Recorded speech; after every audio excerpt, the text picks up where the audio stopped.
भूत ration card बाबद मु संपर्क में कहबी जे मानवर मंत्री ओडिशा जनसाधारण को भूतौचंदी ये भूतौचंदी जे आपण जानी रखिबा दरकार जे प्रत्येक रेशन कार्ड आधार संलग्न अटे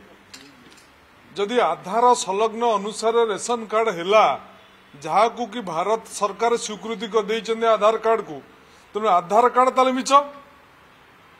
जदि आधार कार्ड सत ताले भूत कार्ड केमि आसीबो तेणु ये जोगाण मंत्री एवं सरकार ओडिशार जनसाधारण को भूतिया आज की 6 मास है गरीब लोक जो माने रेशन पाइबापी इच्छुक अच्छा रेशन पाइबापी योग्य अच्छा से लोक वंचित कर केवल यही केवाईसी ना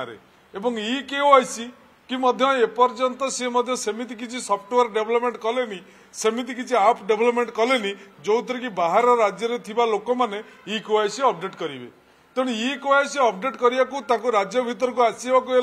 मिनिमम जन पिछा 5,000 टंका खर्च करिया पड़ुछि तेणु गोटे लोक 5,000 टंका खर्च करी केवल ई केवाईसी अपडेट करिया आसीबो ये सरकार बुझिया दरकार सरकार किसी बुझु ना